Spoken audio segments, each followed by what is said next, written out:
Hey guys, it's Miss CogCouple here. Welcome back to our YouTube channel. I hope you guys are all well and enjoying this sunny weather. So in this video, I wanted to talk a little bit about the community stream that was on last night with Dana, and they had special guests Rod Ferguson, who of course is the Coalition studio head, and Greg Mitchell, the cinematics director.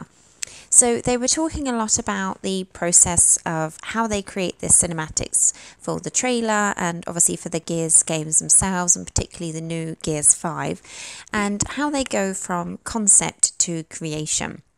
And they talked about how there's this storyboard process. So they get the script and then they start to visualize the storyboard to work with. And then that would move on to Rod and the game designers. And it kind of becomes the blueprint for the trailer or for the game, depending on what they're working on.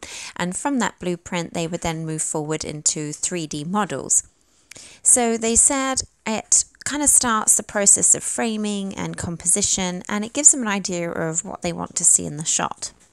Rod talks about how the story can feed the game and the game feeds the story. So for example, sometimes they'll have an idea for the story and that will affect the gameplay and vice versa. So you kind of can decide how the story is going to pan out and what the gameplay and story moments that you can have within that will be. Once the motion has been captured, they were talking about how they're at that point sort of somewhat resistant to change, but up until that point it can all be pretty fluid and things can be changed if the process finds different things are working better. So Greg kind of described it as unwinding a spring, and if you want to make changes, sort of how much do you want to unwind and how perhaps you don't want to go to the center, but you can be fairly fluid with changing things. So Dana talks about how the game has both action but also quite tender moments, and he sort of mentioned like an 80s movie, which Rod said is all about telling the story. Like in real life, obviously you have humor, sadness, anger, and so they like to mix up the tone and tell a story that really resonates with people, and it's important to make sure all those kind of emotions are within the story.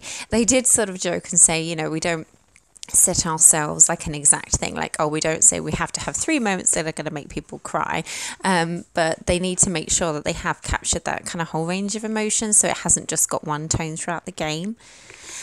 Moving on, they talk about, Greg adds how like they add then obviously visuals and sound and dialogue and pacing, and that really then draws out the emotions. So they can have a scene and they think, you know, okay, it's working great, but once then they bring in the sound, that can really hype up a moment and take it from something that, okay, is working great, but then all of a sudden it's like, wow, this is really what we're looking for.